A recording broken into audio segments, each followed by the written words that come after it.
Hi, my name is Gerald Rose, President of New Order Human Rights Organization. We're down here at our New Order headquarters. We're going to give a input on what we did in 2013 and also our goal in 2014. To my right, I have Mark Bell, who is my advisor, and also have Mr. Derek Henderson, who's the national spokesperson. We are a very, very busy organization. We want to just update you all on what we're doing, what we're going to be doing. At this time, I'm going to ask my national spokesperson, Derek Henderson, and how long you actually been in the organization? I've been in with the organization since May of 2013, and when I joined the organization, I was actually working on a different project. You recruited me while I was working on some issues with the Georgia Dome and the West Side expansion, and we went from there. You actually helped me out with a rally, and we hit the ground running right away. And at that time, we were meeting, and we were dealing with some issues at hand over the summer. We had a few things, but the biggest thing that came up that I had a chance to personally get involved with, and you were actually on vacation that weekend, is the DeKalb County Police terrorism issue. They were terrorizing the family, just serving a civil warrant. It was for a fine. It wasn't a criminal warrant, and they literally terrorized his family for over 2 hours. There were two young men and the mother there. These young men never had a criminal record or anything. Correct.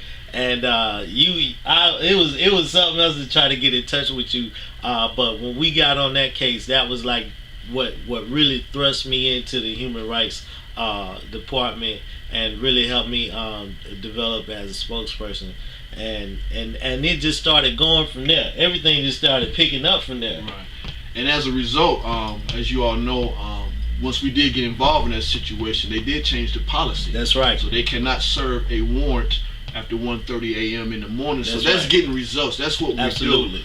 Absolutely. So, Brother Mark Bell, I know we've been friends many years. You moved to Raleigh, North Carolina. You came back, and as the advisor of the organization, since you've been back, kind of explain to the people how your job, what you do, and also how busy we are as an organization as well. Well, one of the things that is important with my job is to advise you on the, especially the political process of things. I handle a lot of the political aspects, because one thing, when you're involved with civil rights, there's two sides to it. There's the civil rights agenda, and then there's the political agenda. Because if we don't use the political muscle, then it's very difficult for us to achieve any of our goals.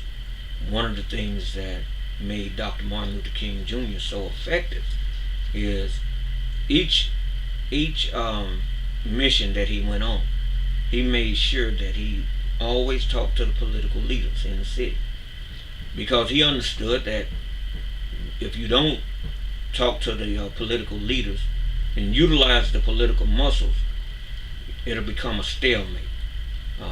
Nobody will move. There will be no actions taking place. And when I moved off to Raleigh and got up there, and looking at the landscape of Raleigh's civil rights is in a quagmire. There's no movement, there's no activity. And so I was dying to come back, to link up with you again in New Order, because New Order is the watchdog in the community. And to be honest with you, every major city needs a watchdog in the community. When someone has a problem in the city of Atlanta or in the metro area, they know if they call New Order that they will receive action. We'll review the case, look at it, and make sure that it's a legit case, because we do not take every case, because every case is not a legitimate case. And I'm glad you said that, because we must give a shout out to our research team. Absolutely. Because there has been cases nationwide in Dayton, Ohio. That's right. There's a situation going on in Philadelphia, Pennsylvania. And That's once right. we give it off to the research team, it's like I'm on the phone with the family the next day. So we got to give a shout out to our research team. I mean, everybody in the organization is doing a wonderful job. And matter of fact, we had a conversation the other day, Bill and Derek, that we thinking big outside the box. One day we need to be in in the White House talking to President Obama. Absolutely. You know, and that's one of the things that I'm working on right now, to see and to make sure that by the end of this year, we will have a meeting with President Barack Obama, because for us to be a major civil rights organization, I think it's important that we need to sit down with the president and discuss civil rights and the future of civil rights in conjunction with politics. And you know what? That dream might come true, because next month the USA Today is doing a major profile on New Order Human Rights Organization. That's right. So our dream is going to be coming true. And Spokesman, again, I know when I first met you at the Georgia Dome, and you was,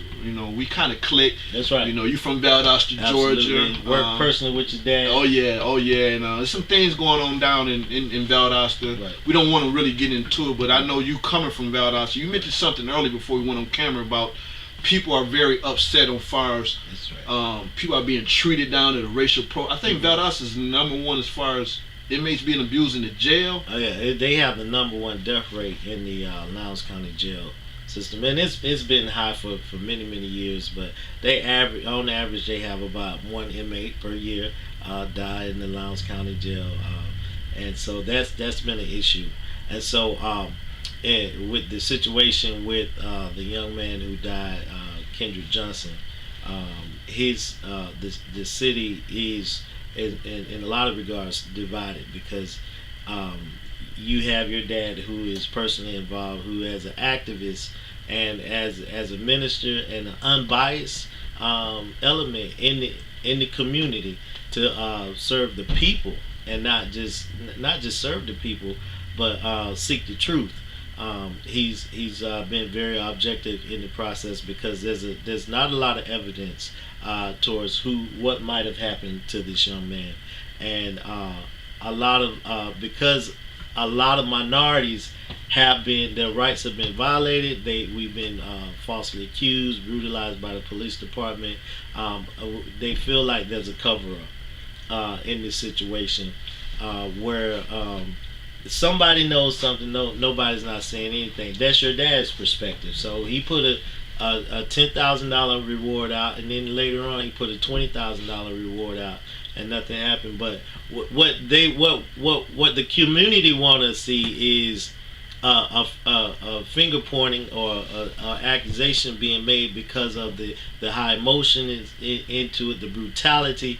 And how this young man was found. He was more than 24 hours in a high school gym before he was found. You look at the pictures on camera. You look at the pictures, and it closely resembles Emmett Till. So there's a suspicion of that he might have been beaten up. The evidence from his fingernails, the DNA from his fingernails, were discarded. His organs were discarded and replaced with newspaper. And so as your dad is trying to figure out, there are a lot of questions that need to be answered, but we don't need to go about it in an irrational way.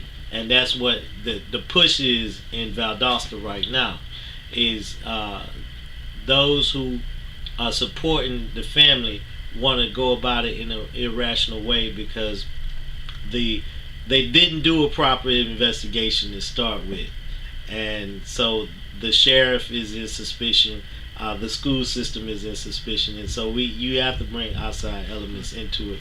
And we're just on the outside looking in. We only can know what we read and what we hear. Thank God I'm from Valdosta, and your dad lives in Valdosta. We kind of get everything firsthand. And let me just kind of piggyback.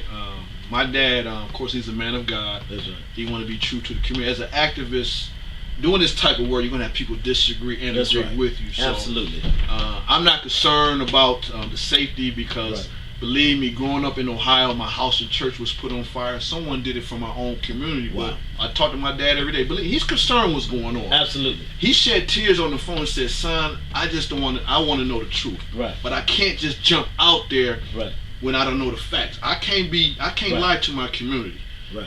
So he wants to know the truth. So Right. again, we're going to pray for the situation. Absolutely. Justice must be served. And we are closely watching that situation as well, because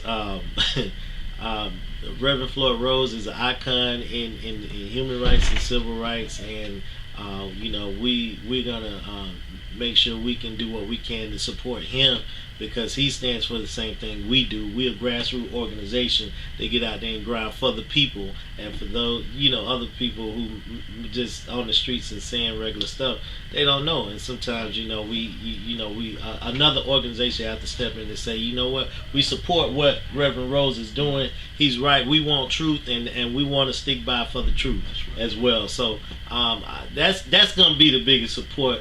Valdosta is my home, so we can go down there and rally and stand with Reverend Rose anytime and say and hold up signs and say we want truth and not lies, and we want peace and not violence. Advisor, as you know, I think we got some justice, minor justice in the Derek Shaw case. Mm-hmm. As you know, the FBI has went inside the facility. The Shaw family has retained attorney. As you know, a week later, Attorney Molly Davis was holding a press conference in front of the Fulton County Jail about someone was neglected getting a medical, and they ended up dying in the jail. Right. So, kind of update on how you think we made some results in the Derek Shaw case once we got involved. I think one of the more important things about what we did, we brought light to problems that's going on in Fulton County Jail. Fulton County Jail officers like to say, or should I say, the command officers like to say that they are transparent. Well, that's not true. Yes. They are not transparent, because one of the great failures that was going on when we went and met with the major.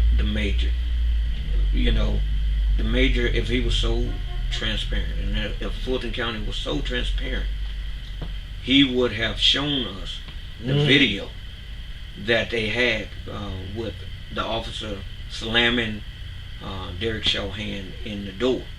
If he was so transparent.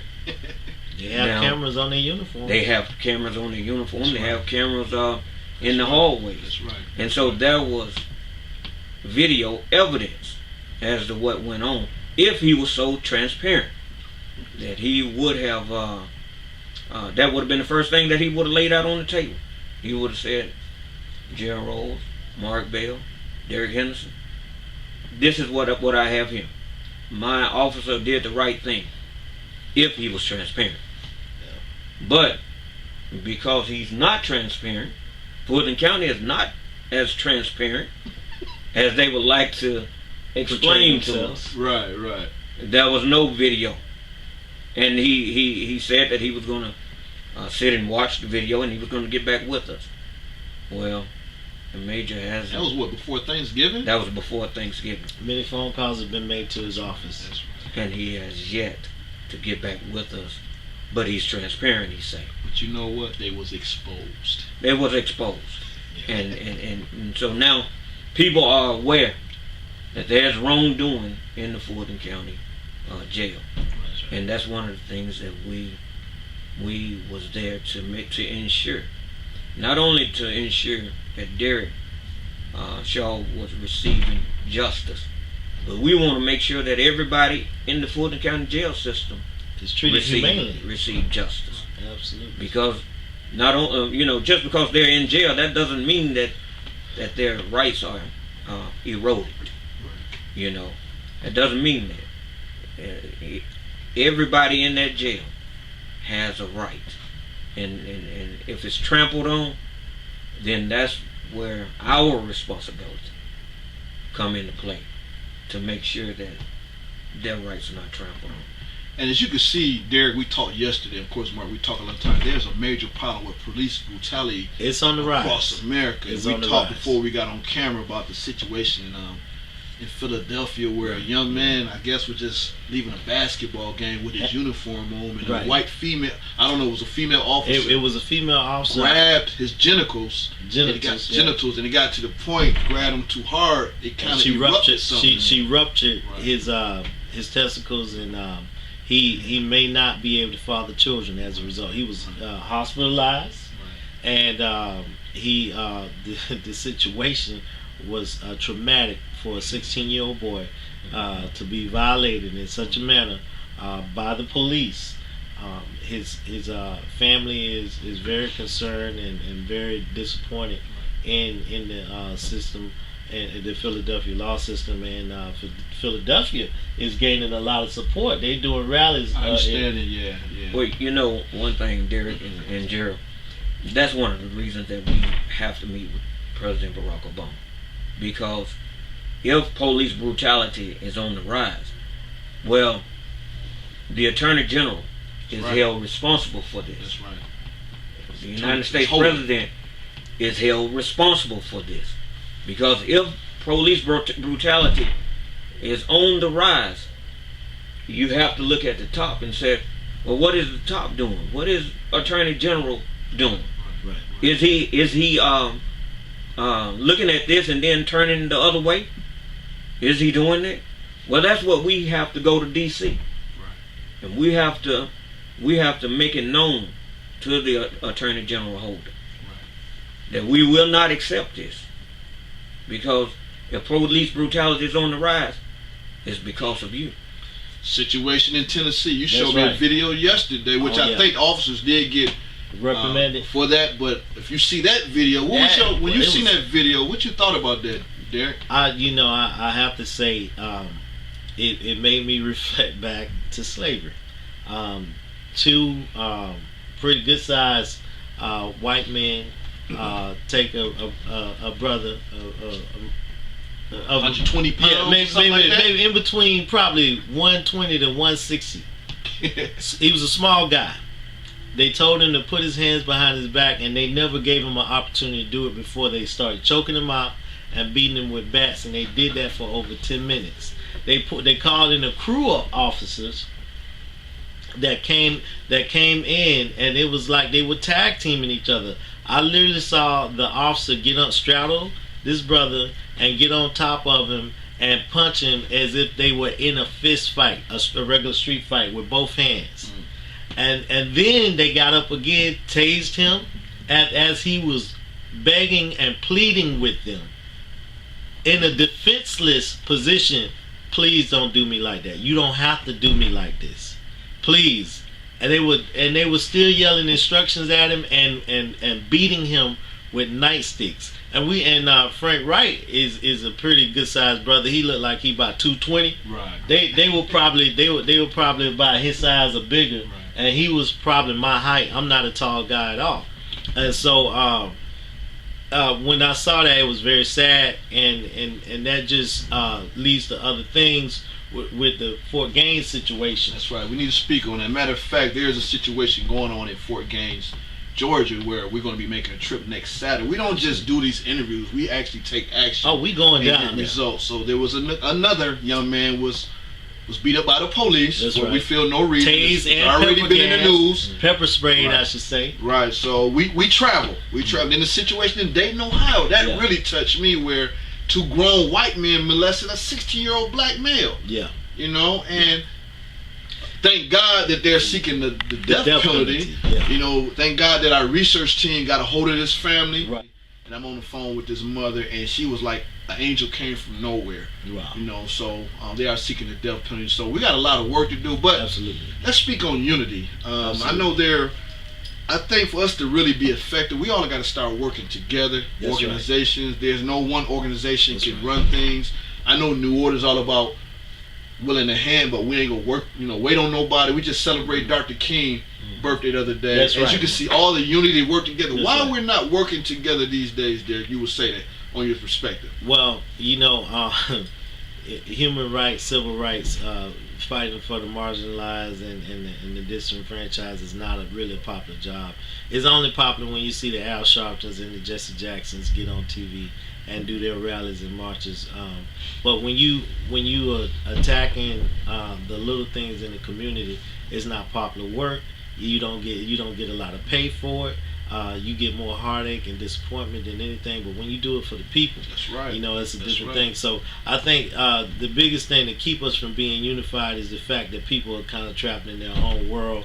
The NAACP and the SCLC have done a marvelous job in paving the way and blazing the trail for us. But at the same time, these organizations, for lack of better terms, have been around for a while, and they're very familiar, and their members have been around for a while, and they fought their piece, and they don't have as much fight in them anymore. And so when New Order comes on board, no, you may not always want to get with us because we may be a little bit radical. I know I am in some of my opinions. But you got to be radical sometime. And that's okay, because I do this because I really literally give my life for this. I don't, what I'm saying. And Martin Luther King said, if you won't stand for anything, if you don't stand for something, you'll die. You'll fall for anything. Right. So there has to be something in a man, especially a black man, to say, I will stand for my people. I will defend my people. I will try to save my community, even if it costs me my life. And if the generations that's coming up after us can't see somebody sacrificing, they're not going to be willing to do it either. And so the unity comes when people can understand that it's not about us, it's not about me, it's not about just you. It's about us, and it's about those who are coming behind us. Right. And if they can just get that in their minds, then we'll have some unity. We'll have the support that we need as an organization to go out and talk to these city officials who have these unjust laws that marginalize minorities, that target minorities, these ungoverned police officers who feel like they're God and they can just go and terrorize members in the community, those who they've been called to serve and protect. We have the power because we are taxpayers. Everybody works. We all work. Even if we were just doing this, if the organization was paying us, the organization still got to pay taxes. And so we support the police department, and we expect for them to do their job because they are paid by us. Before I go there, I want the Vice to answer that question. And I know Frank Wright. I'm sorry, I didn't mean to get into it so long. It's okay. Who's doing a wonderful job as an entrepreneur. I must give him a shout Frank out. Wright. From True Sessions, doing a wonderful job. And we talk all the time. He said, Gerald, you know what? I have over 5,000 friends on Facebook. Wow. And it seemed like when I put a throwback picture with me and my family, 70-something likes. But when I talk about what's going on in the community, 3 likes, 4 likes. But then, we support you, whatever. But when it's come off Facebook, where are you? So Brother Mark, if I wasn't doing New Order, to be honest, I wouldn't even be on Facebook. Wow. So give me your perspective on Wow. the unity, and we need more support, from everybody so we can get the job done, not just here locally, but nationwide. But what's the importance of unity? Because if we can show unity on Facebook, why we can't show unity off Facebook or Twitter or all these other social media networks? Well, I think we refuse to adjust with the time. In the 60s, in the 50s and 60s, black people had to unify. That's right. They didn't have a choice. That's right. Because if they did not unify, then they would be basically picked apart. And after 1968, when Dr. King was assassinated,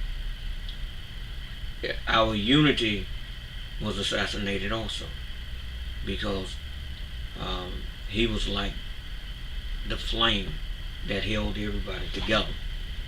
And once he was assassinated, and then we moved over into the 1970s, everybody forgot how difficult it was prior to then, because Dr. King had opened the doors for Dr. King and other organizations had opened the doors for rights, for African Americans. Well, as the years progressed, 1975, 1980, it seemed like we was getting more freedom, and the general public decided that we don't need to be unified anymore. I got a pretty good job now. I'm all right. That's right. Preach And that. So, based on giving a little opportunity here, a little opportunity there, they start isolating themselves. Well, now I can move to this community. I'm all right. That's right. You know. But you forget where you come You from. forget just a But our few people years. still struggling. Just a few years back, you and your parents were in shacks. Mm. You know, where the raindrop was coming through the roof of the tin roof. You know, and so just a few years they forgot about that. Right. Still forgetting about it. And they still it has long been forgotten at this That's point. right. That's right. You know, because now you're out in Alpharetta, you're up in Cumming, you're out in Woodstock, you're out in Marietta, you're out in Kennesaw. So now you done isolated yourself, and if somebody said, well, go over to College Park, you like, wait, why am I going over there? And you know what? I'm glad you said that, because you remember we used to have our meetings in Cobb County. Mm-hmm. Where we at now? We in Bankhead. Right. Bankhead in and the heart of the Hollywood. problem. So we had an opportunity to come down here. We didn't separate. We packed our came bags. to it. That's right. And Everybody need to come down here and experience this, man. That's right. You see, most African Americans now that's out in the suburbs, you tell them to go over to College Park, Riverdale, East Point, Stone Mountain, they got an issue with that. They like, man, I got to get my gun. Well, see, why you gonna have that mentality? You know. But we have a tremendous problem there. That's true. And if we can somehow adjust our thinking, then we can get back to the root of unifying. That's right. You know. But if we don't adjust our thinking, I tell you what, that other race is gonna make us adjust if we keep on the same path. That's right. And that's why on every second Saturday, Fountain of Hope and New Order give back to the community. That's right. I say about 600 or 700 people come down here, get I food. would say They give away TVs. This past month they gave away free hair products to black women. I'm like, and then when we pulled up today, there was a semi truck. Right. But you know what? It ain't Thanksgiving. It ain't Christmas. That's It's right. after the holidays. Yes. So you have an opportunity to come down here and give back. So there's no excuse. Is that right there? There's no excuse. There's no excuse. You know, Fountain of Hope does a lot. And Yes. I'm glad to be join with the organization that partners with another organization like Fountain of Hope, because this allow us as a human rights See what's organization going on. to see the marginalization in our community, and how we have to stand up for those people, how we have to step in and talk to the school board, Right. the right. police chiefs, the mayor, whoever we need to talk to, whoever we need to talk to on behalf of these people, because they just don't have the resources to be in those places. So that's Right. why we need to be the voice Exactly. in this neighborhood, let them know, hey, do these politicians really care? Right. And About we this actually had community over here. opportunity to talk to One guy. the residents, and we asked about the street and say, brother, how long has this street been tore up like this? That's and right. They said, man, as long as I can remember.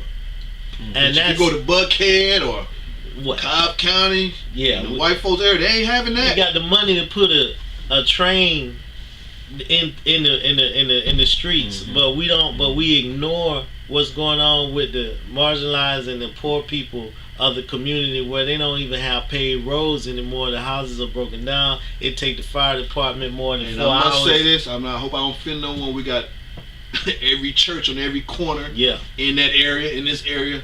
To be honest, they need to step up more. And I hope I'm Absolutely. not offending no one, because I can honestly Well, say you that know what? churches If was you involved back in the movement. If you are, Were they? if you are, I if you are, shouldn't be in this, huh? but see, if you are offending them, they need to be offended. They need to be. Am I right, Because though? what we're doing All now, these churches, we are man. like the prophet Amos. We're giving a voice to the voiceless That's right. in those communities. That's right.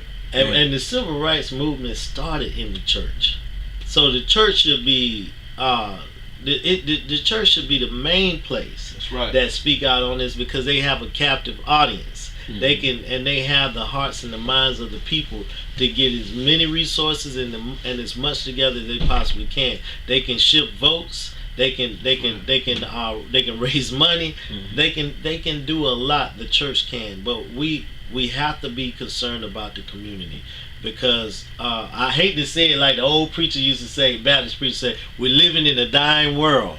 But you know what? It's some of us that want to live in a world that's coming back to life, that's going to be revived. I still have hope for my community, and I will always fight for my people. I don't care what it is, because I have hope. Mhm. And I believe. I'm not hoping in any man. I'm hoping in the strength that God gave me, because I have a responsibility. Let's address bullying. Absolutely. I know in my hometown Toledo, there was a young man who was accused of taking a pellet gun Oh to man. school. Now, I disagree on Yeah. what he did, but I could tell you all, after me talking to the mother, that this young man has been getting bullied for a while, so he Wow. took things in his own hands. But my question is, we got to get to the root of the problem. And then about 3 years ago, when we was involved, where a young man, a 14-year-old, hung himself because he was being bullied because he was gay. You know, I had an opportunity to meet with that family. So we have a major bullying problem going on. Right. So we got to start addressing that. We do. I want to give a shout out to CP3 Cole, who's going to be working with New Order. Okay.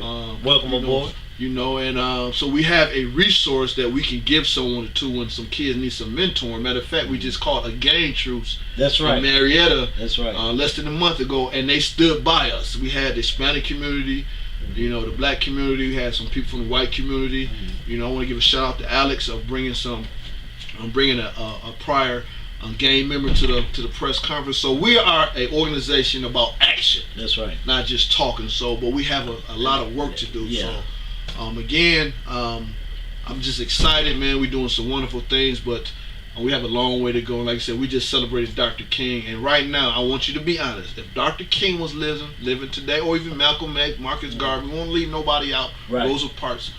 What you think they would think about our own community? How you think they would think right now? And I'm gonna be honest with you when I answer this question. Well, Now I know the overall problem while we're in this depressed stage. I Mhm. do understand who runs Right. this.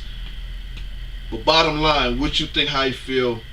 You know, young men are sagging and different things. What's your opinion on that? Well, I think they would say we have not made any progress, and because of the way our generations Treating each other. yeah, the knowledge of the struggle is not even known anymore. These kids don't know the struggle that Martin Luther King went through. They don't know the struggles that people went through with Jim Crow. They don't know that we just came out of slavery. They don't know these I things. think we still in slavery. In some ways we are, because Right. when you look at the media, in our mind, we. when you look at the media and you have in our rap music, they're talking about killing, sex, and drugs, and these are our young women, our sisters, our little sisters, our daughters, that our sons and our little brothers are saying what they're gonna do to our young women. They're saying what they're gonna do to each other, and we perpetuate this by buying this sick music. And I think Martin Luther King and Malcolm X as well would be even more appalled, because now we're doing it to each other, where we knew who the enemy was. Now the enemy is all around us, because it's us. When we look in the mirror, it's me, it's you. That's right. You know, when I see them, I see myself. You know, so it's disappointing to me, and I'm fearful for that generation, as well as I'm afraid of. I know you're a big MLK fan. You know, when I first met you, whatever, many years ago, what you think he would think about what's going on in our community, the issues that's going on at hand, and telling people don't be no dead rock? Well, you know, what leaders of the past would say now, if I use my creative imagination and go back to Vin Mark Dessy. Vin Mark Dessy would say, "Did I die for this? I tried to help my people out of slavery, but in doing so, I lost my life." Nat Turner would question, what is my people doing now? When we was in chains, and I led a revolt to get my people out. What is my people doing? W.E.B. Du Bois would say, where is my talented tenth at? I look around to the right and to the left, and where is my talented tenth? I do not see it. Dr. Martin Luther King would look and say, what's happening to my dream? My dream has effectively turned into a nightmare. I look around and I see blacks just filling up the jails right and left. What's happening to my dream? Why is it turning into a nightmare? So all of those leaders would be disheartened at this time. So we can't give up. We cannot give up. We cannot be rocks just laying around. Because when you are a rock laying around, there's no movement. There's no advancement. You're just laying around. And everybody else is just walking and stepping over you. So we can never be rocks just laying around. Okay, now what we're going to do, we're going to go out to the food pantry and kind of show everyone what the Fountain of Hope and New Order do every second Saturday of the month. But it's not every just second Saturday. They're doing it every day. It's every day. So but we're going to go out to Saturday the of the month, they do a big roundup. They do a gospel show. Right. They give away televisions. They have medical care. They doing haircuts. This is once a month. They giving people clothes to wear, shoes to wear for job interviews. That's just once a month. But every day somebody's getting fed. Every day there's people can come. Organizations are being helped. Families are being helped all the time for food. You can eat every day. You can get a haircut once a month. You can get a suit once a month for a job interview. But you can get fed every day. And I want to give out a phone number. Joyce Pryor, who's our outreach director. If you want to donate some stuff down here, please call Joyce Pryor at 770-899-6106. Now what we're gonna do, we're gonna go down and walk to the food pantry and talk to some brothers, walk the neighborhood, right, and we'll go from there. All right. As you know, we have arrived down at the food pantry. Again, the Fountain of Hope is doing a wonderful job. This young lady is Jennifer. Yes. Let me ask you something. What are you doing in here today? And it's not even Thanksgiving. It's not even Christmas. What are you doing here on what's today date is? What's today? Today is a Thursday. Okay. It's no holiday, right? No, it's not. Okay, what are you doing? Well, we're Thanksgiving. We're thankful for all that we have to give and share with others. And here I'm just this is a good organization, and people have come today to get boxes if they want for a small nominal fee. And there are people who might need snack lunches. We provide snack lunches for them, and very nutritious. I enjoy what I do. And again, we want to give a shout out to the Fountain of Hope. Yes. They're doing a wonderful job. Pastor Martin, I love you. You're doing great things. You brought this movement from California. Yes. Now we just seen Annette came through. Oh, Lord, no. Yes, and then he called me. Seriously, when I pulled up today, I seen a semi-truck. What is going on down here now? Oh, you guys, enormous things have happened to us. We've been able to be blessed with another warehouse. We've hooked up with U.S. Foods. We have a lot of good new donations coming in, and we're able to feed a lot more people. And how many you feed now, you would say weekly or daily? Oh, we have 300 kids that come in every day and get sack lunches from us, from the elementary school and the junior highs up the street. We got to be feeding at least 15,000 people. And I'm just glad that Fountain of Hope and Pastor Martin and New Order can work together. Yes. You know, y'all doing a wonderful thing. Well, thank you. Now we have entered the Fountain of Hope food pantry. Of course, New Order and Fountain of Hope is in partnership. There's a lot of things going on. Derek, why don't you give an update, and Mark kind of tie in on the great things that the Fountain of Hope is doing down here in the community. So what you see right now, this is the Fountain of Hope warehouse, where they have a food that's prepared and set up every day. They sell, give away bags of food, boxes of food. They got workers and volunteers working all the time throughout the day, just preparing food for needed families that come in.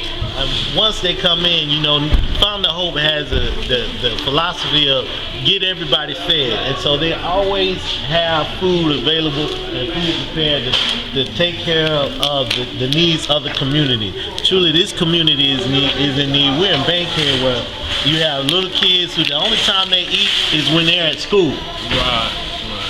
But with the Fountain of Hope, a family can eat all the time. A family can eat on Saturday, Sunday, and live just like the rest of us do who make a good living at home. So check it out. Food is constantly donated to them all the time. Gerald just posted pictures up of semi-truck, 18-wheelers coming in, unloading food and donating to this wonderful organization. I'm just proud to be a part of it. As you can see in the background, you got brothers in the back sorting foods and preparing bags. It's limitless at this point, but at the same time, they still need more and more support because the needs are growing more and more, and people are hearing about what they're doing, and they're coming out and asking for help. Mark, as you know, the late Jose Williams, this was what he did to as well, and they still doing it. But as you can see, this ministry is blowing up. Right. So since you've been back with New Order in partnership with Fountain of Hope, you was amazing when you first came down here. So as you were short experience, give me your experience on what you think was going on down here. Yeah, you're right, Gerald. I was very amazed when you first came back. When I first came back, and I saw how that's how you see me was in the library. That New Order had became, and how New Order had evolved into more of a humanitarian, because this is like an ongoing operation. Everybody is accustomed to seeing Hosea Williams on Thanksgiving and on Christmas, but this is not only just Thanksgiving or Christmas. This is a daily operation, and this is something that people they don't normally know about this. But this community, this hungry community, heartbroken community, not only do they need to be spiritually fed, but they got to be physically fed. Right. Because once you start physically feeding people, then that lifts up their spirit and lifts up a certain pride about themselves. And that's what the Fountain of Hope is all about. It's even in the name, Fountain of Hope. When you see a fountain, you look at a water fountain ongoing. And then you have this hope. And you look out, as you can see, the food here, that's hope. That's hope for the little children. That's hope for the mothers.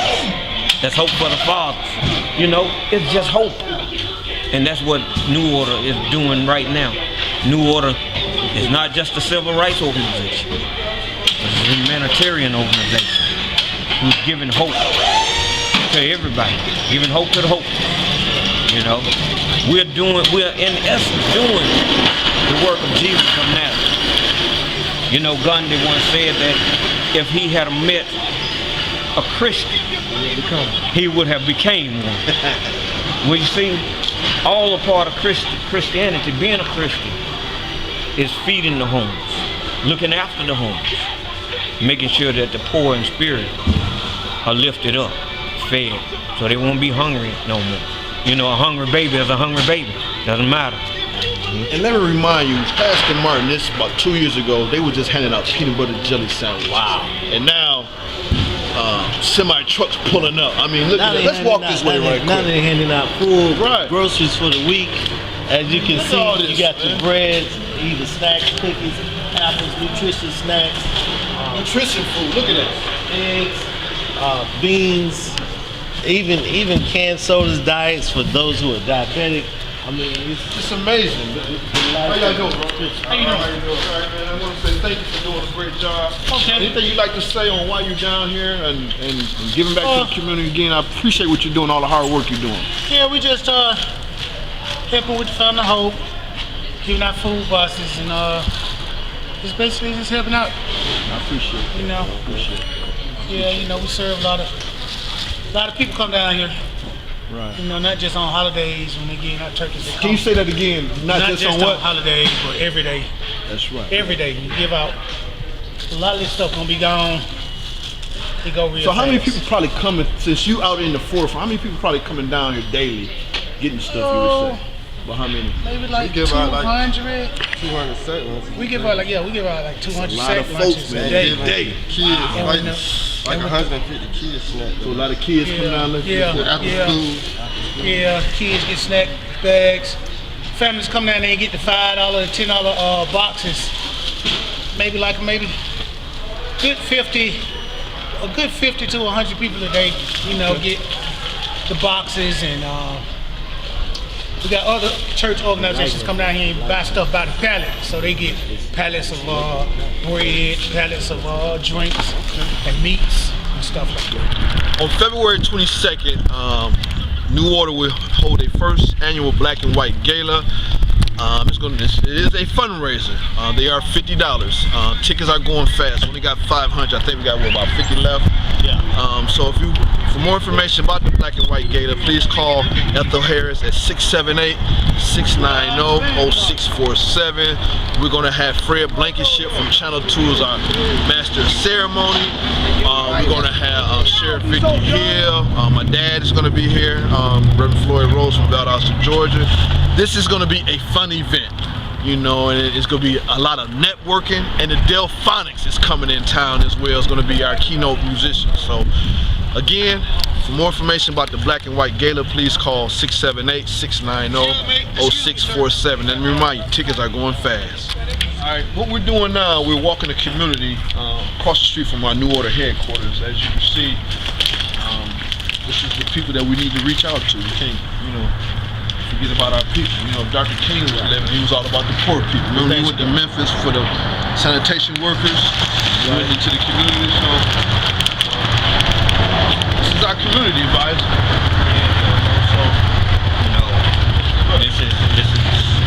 This is what Jesus of Nazareth was talking about. Let's try to, I don't know if we can do this, but I would like to introduce ourselves maybe to the owner. And we can try to go in here and kind of introduce ourselves. You know you don't get no love in the hood. But you gotta love the hood. How you doing?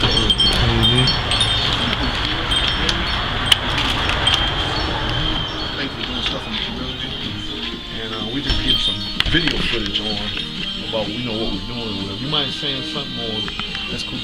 Okay, I appreciate it. So what you think about the community at hand? First of all, we want to talk to you as well because we have a fundraiser. What's your name, brother?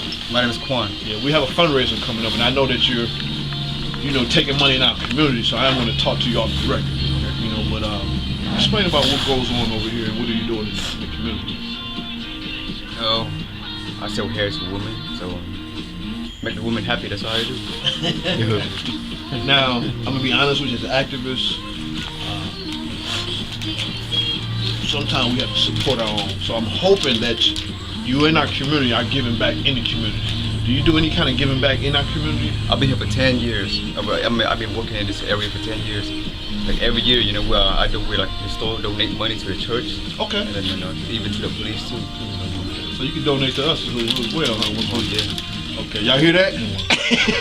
Okay, I appreciate that. Thanks for letting us come in and talk to you. All right, guys. Hey, Quan, that's good meeting you, man. Derek Henderson. All right. It's the spokesperson and Mark Bell. You the only one holding it down today? Well, the other guys coming, but he's a little bit late. Oh, you're a little bit late. Doctor's late. Doctor's late. Yeah. Thank you again. As you know that if you're in our community, they must get back in our community. Yeah, they have to get Am back. I right? They have to So get we back. need to follow up with them and see how they can, start donating or just And we want to partner up with Right. them. We want to partner up with them.